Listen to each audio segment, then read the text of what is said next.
Chapitre 6. Le paradis et l'enfer. Section 2. Le disciple pose la question au maître. Maître, certaines personnes disent que le confort et la joie que les croyants éprouvent sont simplement le résultat de leurs propres pensées et idées. Est-ce vrai? Le maître qui répond. 1. Le confort et la paix constante que les croyants ont en eux-mêmes est dû à ma présence dans leur cœur et à l'influence vivifiante de la plénitude de l'Esprit Saint.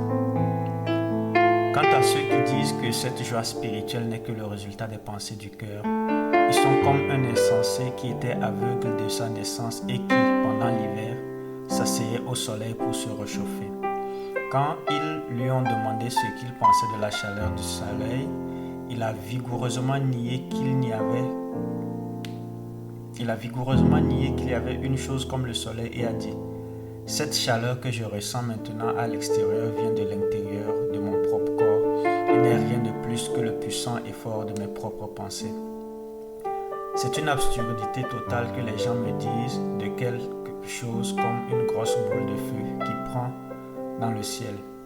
Prenez donc garde de peur que personne ne vous capture avec philosophie et vanité, après les traditions des hommes et après les rudiments du monde. Deuxième point. Si le vrai bonheur dépendait des pensées de l'homme, alors tous les philosophes et les penseurs profonds seraient remplis de débordements. Mais à l'exception de ceux d'entre eux qui croient en moi, ceux qui sont sages dans la philosophie de ce monde sont complètement dépourvus de bonheur, sauf pour une sorte de plaisir éphémère qu'ils tirent de suivre certaines règles qui leur sont propres. Mais j'ai tellement créé l'homme qu'il y a une aptitude naturelle à la réception du Saint-Esprit au moyen de laquelle seul il est capable de recevoir cette vie et cette joie céleste. Comme dans le charbon, il y a une aptitude naturelle à recevoir le feu. Mais sans l'oxygène, le feu ne peut y entrer. Ainsi, si l'oxygène du Saint-Esprit pénètre dans l'âme d'un homme, il restera dans les ténèbres et ne jouira jamais de cette véritable paix durable. Jean chapitre 3, verset 8. Point 3. Cette aptitude du cœur et des pensées de l'homme est comme celle des cordes d'une guitare ou d'un violon.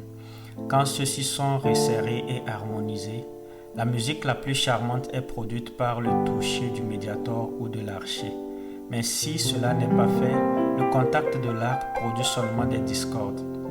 Et la production de sons doux quand les cordes s'harmonisent est de nouveau dépendante de l'air, de la force et du mouvement dont le son est porté dans l'oreille.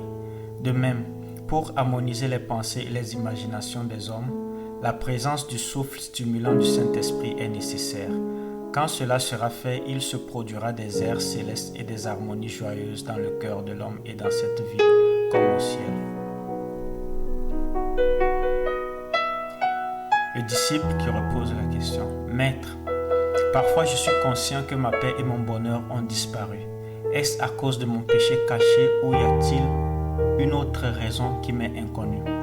Le maître qui répond. Premier point. Oui.